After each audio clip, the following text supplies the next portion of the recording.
Welcome back to our YouTube channel again. So guys, in this video we will see how to restart your Netflix on FireStick.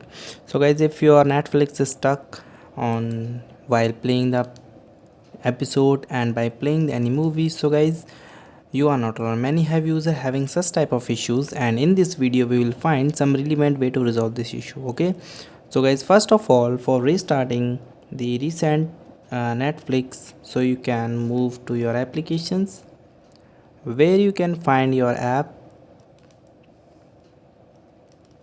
in your app library.